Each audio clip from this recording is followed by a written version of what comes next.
Hello to all IBPYP educators. This is my second video. And in this video, we are going to talk about the importance of feedback in the teaching, learning, and assessment. This video is focusing on the practice of IB, PYP, student and teachers use feedback to improve teaching, learning, and assessment. This is one of the key practice of International Baccalaureate PYP program. This practice emphasizes the importance of feedback in enhancing the learning experience for both teachers and students. Before we proceed, let us understand what exactly we mean by feedback. In the context of IBPYP, feedback plays a very important role in the learning process by helping students understand their strengths, areas for development, and how they progress further. It also assists teachers in evaluating their instructional strategies and necessary changes, adjustments to enhance students' learning. By feedback, basically, it should be an information provided to the learner about his performance or his understanding in order to support their growth and improvement. So, our feedback as educators should support the students to move ahead, should guide the students in the direction of growth, and it should be meaningful. Now, let us understand why exactly we should be giving feedback. What happens when we give feedback, and what is the importance and purpose of giving feedback? First of all, feedback encourages growth mindset. It also encourages reflection. It also fosters continuous improvement, not only to students but also to the teachers. It enables students to become actively involved in their own learning journey by understanding where they are in relation to their goals and how they can move forward. For teachers, feedback improves instructional decision making, allow them to tailor their teaching method to meet the needs of individual students and the class as a whole. Now that we know what is feedback and why we should be giving feedback, let us understand the how. Establish a culture of feedback. What do we mean by that?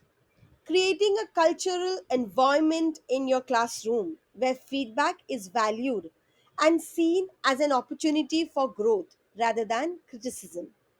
Emphasize the importance of giving and receiving feedback respectfully. The second thing which you can do is set clear learning goals. Ensure that students understand the learning objective and criteria for success. This helps them to gauge their progress and make meaningful improvement based on the feedback they receive. Thirdly, provide timely and specific feedback. Feedback should be given in a timely manner, allowing students to reflect on their own work while it's still fresh in their mind. Make the feedback specific, focusing on both the areas of strength and the areas of improvement. Provide concrete examples and suggestions for how students can enhance their learning. One more strategy which you can use is encourage self reflection in your classroom. Encourage students to reflect on the feedback they receive and consider how they can apply it to their learning. Help them develop metacognition skills such as setting personal goals, monitoring progress, and evaluating their own work. Next is support peer feedback. Foster a culture of peer collaboration and constructive criticism. Encourage students to provide feedback to their peers, promoting a deeper understanding of subject matter and fostering communication and team skills.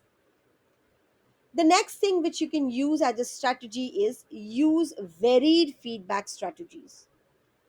Utilize a range of feedback strategies such as verbal feedback during the class discussion, written comments on assignments or learning engagements, one to one conferences, self assessment checklist, peer assessment checklist, etc.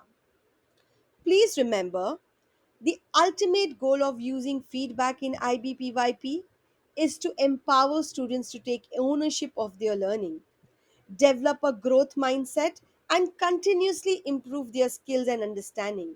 When we give feedback to others, we also analyze the understanding of a particular concept. When we receive the feedback from others, we analyze where we stand and what we need to do to move ahead. I'm sure, friends, you might have understood what, why, and how of feedback. Let us understand some additional example and specific strategies that educators can implement to make the practice of feedback clearer and more actionable in their classrooms. Feedback through rubric. Provide students with a rubric or a checklist or scoring guide that outlines the criteria of success and specific performance indicators. This helps students to understand their strengths and area for improvement, making feedback more targeted and meaningful. Formative assessments. Use formative assessments throughout the learning process to gather ongoing feedback on students, understand, and progress. These include quizzes, exit tickets, quick polls, and a brief written reflection. There are various visible thinking routines can be used. The feedback gathered from these assessments can inform instructional decisions and allow timely interventions. One more thing which we can introduce is feedback journals. Having students maintain a feedback journal where they record their feedback they receive, reflect on it, and identify the actions they will take to address it. This helps them track their growth over time and encourages them to actively engage with feedback. Students led conferences. Organize students led conferences where students showcase their learning to parents. During these conferences, students can reflect on their progress, share feedback they have received, and discuss their goals for improvement. This encourages self reflection, self advocacy, and active engagement with feedback. Peer feedback protocol. Teach students how to provide constructive feedback to their peers effectively. Implement structured protocol or sentence stems to guide peer feedback session. This can include strategies such as two-star one wish approach where students share two positive aspects and one suggestion for improvement with their peers.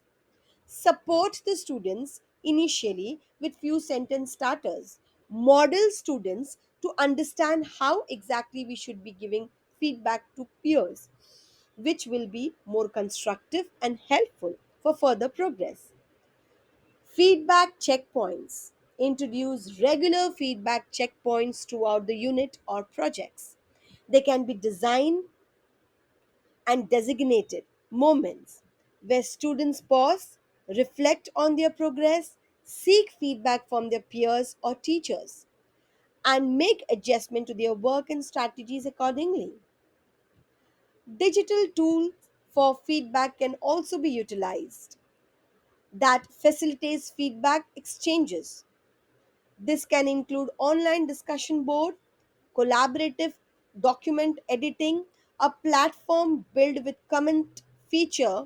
These tools allow asynchronous feedback and provide peer interaction.